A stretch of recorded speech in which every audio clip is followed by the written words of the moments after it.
Welcome. In this tutorial we'll look at Design Wizard. This is the frame that was created with Input Wizard. We just run the Load Cases and Combinations wizard, which is set up the combinations of actions necessary for design to Eurocode. So all that remains now is to finally size the frame and then run Check Wizard. Okay, let's run Design Wizard.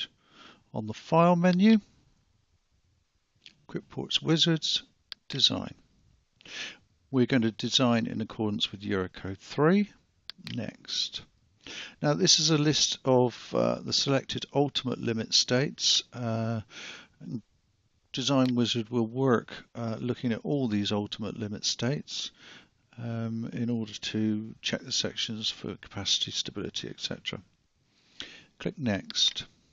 Similarly, this is a list of the serviceability limit states for which Quikport will look at the deflections.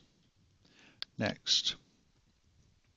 Now this table here, we don't need to worry about it too much now, but this is a table of the elastic critical load factor for each combination. Now at the moment, Quikport is assumed that they're all greater than 10 and is working with an amplification factor of 1. Now later on when we run Check Wizard, it is possible that this might not be the case, in which case we would loop back to Design Wizard and the actual values for the elastic critical load factor would be entered, and we would just design again for the amplification. But hopefully the elastic critical load factor when we run Check Wizard will come out greater than 10 and we won't need to do anything else. But we'll look at that when we get to Check Wizard. Okay, click Next. We're going to look at elastic and plastic design. It is possible to restrict Design Wizard to elastic design only, and that might be necessary with certain frames. You might not be designing with I sections, in which case plastic design may not be possible. Okay, let's click Next.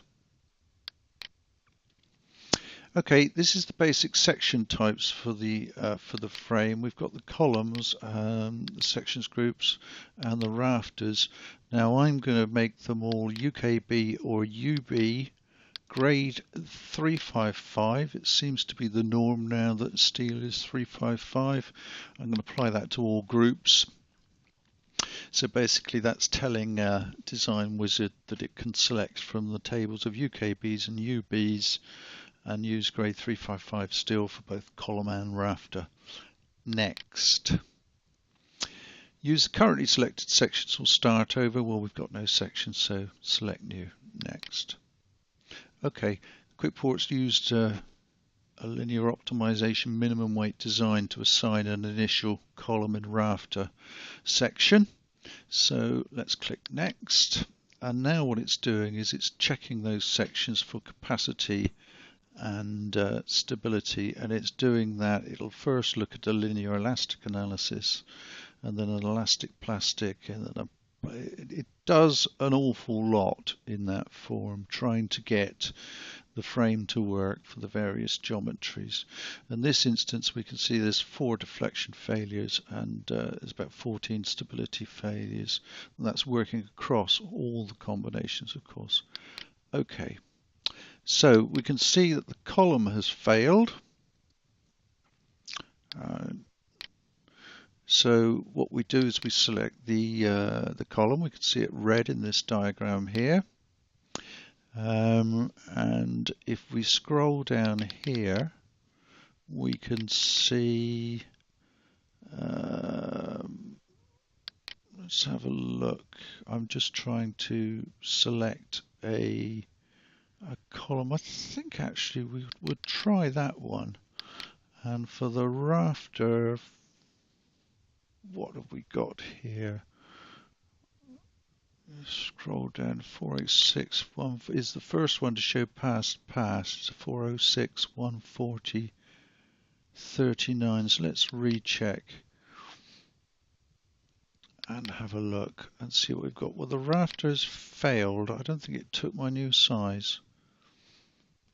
Okay, 406, 140, 39, and recheck. It's passed. And apparently it's passed the deflections as well. So let's have a look at the deflections. View.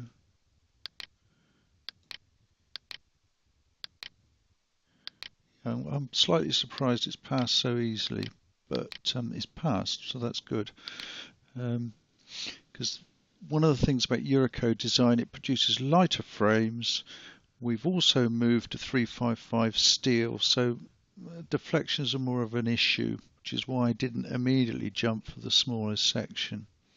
Okay, so that's absolutely fine. It's size. We've got to remember this is for all combinations.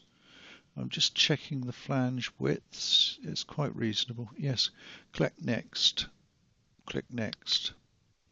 Do you want to automatically add purlin and rail stays now? Yes, we do. Next. That was very, very quick. What Quikport has done there is it has looked across all combinations and it's automatically added the minimum number of stays to satisfy the stability, well, what we used to call in BS 5950 the Annex G checks. I'll click next. Design Wizard is finished. To finalize results, leave Design Wizard by selecting Finish and do a final check using Check Wizard. So I click Finish. Okay, one last thing. We'll save the file. And this is our frame file, and it's now sized, so we have a true view available. I'm just going to scroll out slightly and then in again, so we can see it nicely on the screen. So we can see our section sizes, we can see the positions of the stays and what have you. There is one thing I think I will do. I will add a stay here. I don't know if you saw it in Design Wizard. There is a note, and it's although it could be provided by other means, I'm going to pop a stay on there. So I go to the Purlins tab, stay, click, click. Okay. That concludes Design Wizard. Save it again. Thank you for watching.